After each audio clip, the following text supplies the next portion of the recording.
these before finalizing this, so that's why this wasn't the updated one. Let's go. The sun banked the Arizona earth with golden light, casting long shadows across the cracked sidewalks and dusty trails.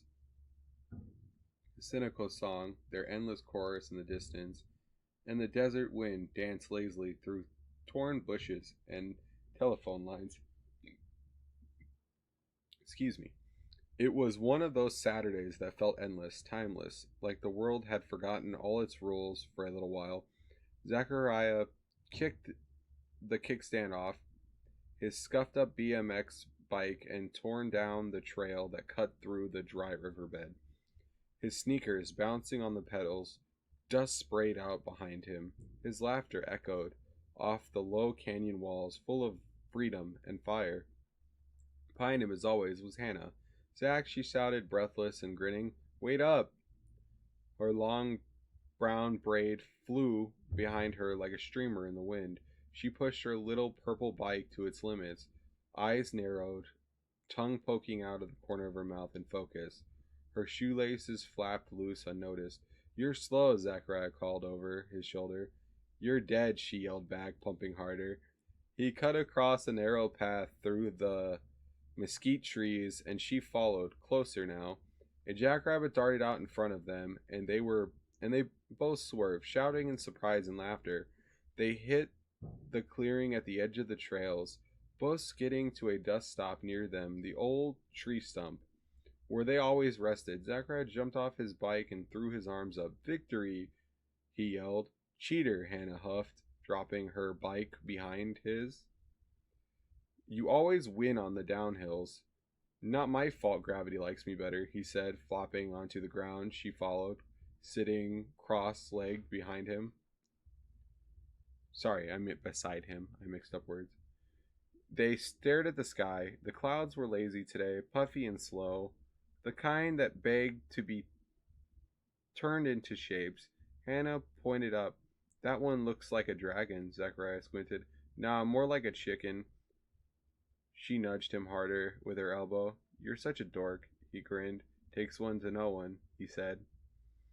For a moment, the only sound was the wind and their breathing. And then Hannah said softly, Do you think we'll still be friends when we're old?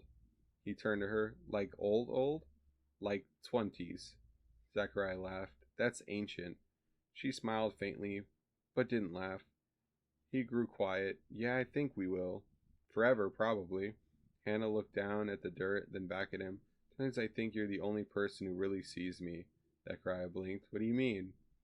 She shrugged, but I was the kind of shrug that was trying to hide something real. I mean, my sister's always busy, my mom's always working.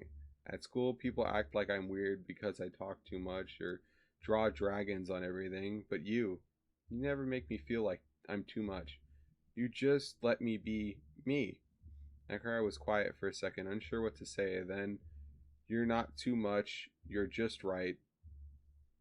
They are the weird ones. She smiled. Really smiled this time. He added, and I like your dragons. They look like they'd win in a fight. They would, obviously. She leaned her head on his shoulder. He didn't move, didn't breathe. It was the happiest he'd ever felt. Eventually, they wandered to the gas station down the street. The old man behind the counter waved them in, knowing the usual routine. Dry had a crumpled up dollar bill, and Hannah had 3 quarters and a piece of lint. They pooled their fortunes and bought 1 cherry soda and a bag of spicy chips. They split both evenly, no arguing. They never did. As the sun began to dip low, they returned to the trail and sat under the tree again, this time in silence. The sky was orange and violet now. A plane streaked across the horizon above them, leaving behind a glowing trail. Ever wonder what it'd be like to fly? Hannah asked. All the time, Zachariah said. I'd fly away over ocean somewhere cool like Japan. You're such a weeb, she cheesed. Shut up, he muttered, smiling. She turned to him, serious. If you could fly right now, would you leave me behind? He answered. He didn't answer right away. Then he looked at her, dead serious. Not a chance, she nodded. Good. They stayed there until the stars started to peek out. Then, reluctantly, they got back on their bikes and they pedaled slowly down the road, laughing about something small and stupid. They didn't see the black SUV pull up at the end of the block, didn't see the tinted windows, didn't hear the quiet hum of the engine, not quite. For now, the world was still golden. For now, they still believed it would last. They pedaled home side by side, bikes weaving gently through the faded desert light.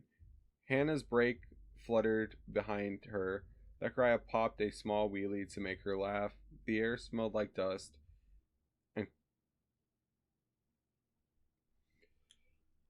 my brain doesn't work today, guys. I'm sorry. It's all right. We're gonna get through it.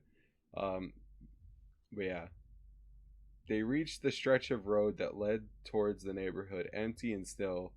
That's when the black SUV appeared. It turned the corner without headlights and crawled towards them too slowly to feel right. Guy instinctively lit up like a firecracker in his chest. He grabbed Hannah's arm, stopping his bike with a sudden skid. "What are you doing?" she asked, startled. "Get behind me," he said quietly. The SUV rolled up to a stop beside them.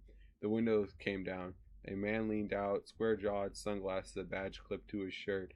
"You kids seem you kids seen a lost German Shepherd come through here?" he asked. Zachariah didn't like how flat his tone was, how still his face looked. He didn't smile, didn't blink. "No, sir," Zachariah said, stepping in front of Hannah, fully now. "You sure?" the man asked again. "Come take a look at this picture." Before Zachariah could answer, the passenger door clicked open. Another man stepped out. Trailer? Really, brain? Really? That's what we went up with? I literally wrote this, and my brain cannot physically read it. Ugh. Okay. I need somebody who can read books very well eventually. Another man stepped out, taller, darker, and walking with quiet purpose. He was circling. Zachariah's heart pounded. His voice cracked as he tried to stay calm. "We really haven't seen anything." The first man leaned farther out. "Come here, girl. Just a second." Hannah shrank back. Zachariah threw his arms wide, blocking her. "I said no." And then a hand grabbed Hannah. She screamed. Zachariah lunged and forward, fist flying despite everything. Desperate. "Let her go." He struck one of them. Oh, my stupid thing reset. Sorry.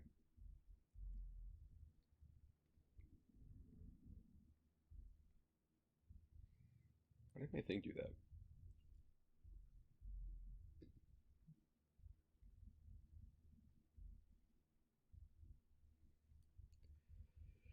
He stuck one of them square in the face, but something slammed into the back of his head. His vision shattered.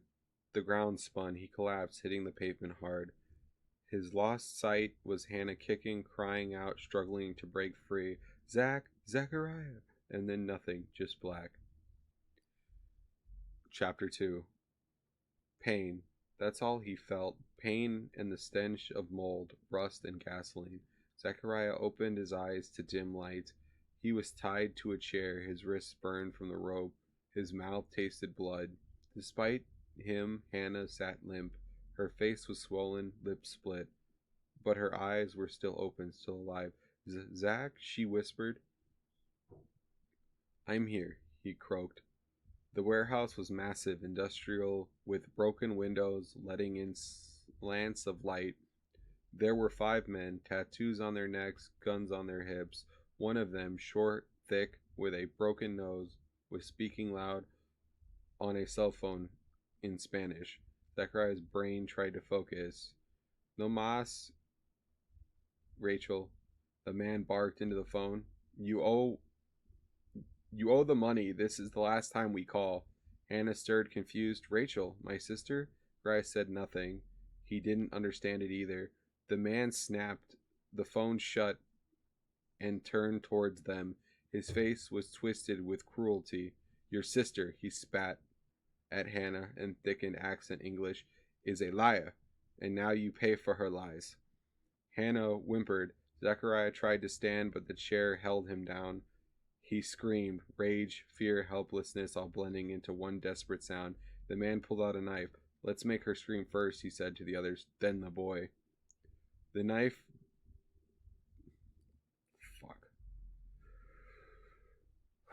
Like I said, guys, it's a hard one for me, so just give me a minute. Okay. The knife glistened under the shaft of pale sunlight, cutting through the broken windows. The man with the broken nose, Hector, grinned, like he enjoyed what came next. He crouched in front of Hannah, holding the blade up to her cheek, then cold steel barely blushing her bruised skin. She looks just like her, he muttered. Same eyes, same look of fear. He backhanded her without warning. Zekariya screamed again, straining at the ropes until they cut into his skin. Stop! Stop hitting her. She didn't do anything. Hector didn't even look at him. He stood slowly, walked over to a rusted metal cabinet and pulled out a red gasoline can, splashed it next to Zach's feet. Your sister owes us blood, he said, glaring down at Hannah like she wasn't even a person, just a debt waiting to be paid. You think we care if you're just another victim? She ran with our money. She ran and she laughed. Another man stepped forward, taller, leaner, without a spider tattoo crawling down his neck. He pointed to Hannah with a distinguished sneer. That little bitch is her blood, her punishment. Hector chuckled darkly. We were gonna kill her sister quick, but now we show her what happens when you cross us. We let her and her family beg before they die. He kicked Hannah's chair. She felt pain and fell sideways with a cry, her head bouncing off the concrete floor. Blood pooled near her temple. No! Zekariya yelled, thrashing wildly. She doesn't deserve this. None of this is her fault. If you're gonna do something, do it to me. But Hector's face twisted with more hatred. That's the thing, boy. You don't get to make deals. You're nothing. Just a message. Just another scream on the wind. He leaned in close, his breath rancid, his voice a whisper of venom. Rachel left us with nothing. Now we take everything from her. Greg couldn't move, couldn't breathe. Rage and fear boiled in his chest, but the ropes held him like iron. Hannah whimpered on the ground, curling inward. Another man lit a cigarette and walked over, crouching near her. Should we burn her now or later? Hector cracked his neck and grinned. Later, first we make her wish she was dead. The room smelled of rust, gasoline, and the rising stink of cruelty.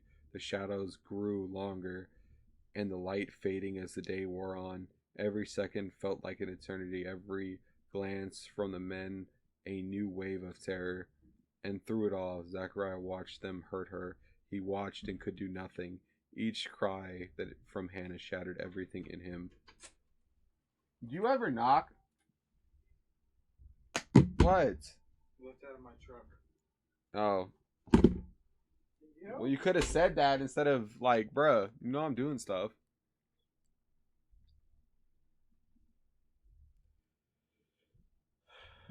Each drop of blood they drew carved another scar into his soul. They weren't just torturing their bodies. They were breaking their spirits. They were making a statement that even innocence could bleed if you crossed the wrong people. And that made the evil grow worse. Alright, that's the end of chapter 2, guys. Fuck.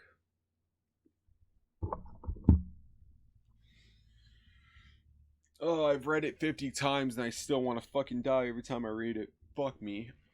Alright.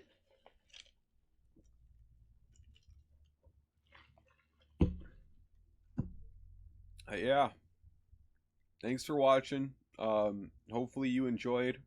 It's still in polished phase. I wish I knew somebody who would go 50-50 on this book with me, who'd actually read it and help me fix some errors, because obviously I'm not a writing genius. And at the same time, would be able to fix what I wrote down, because obviously sometimes when I'm going, I just pouring it out because it is a form of trauma dumping for me. But anyways, that is it.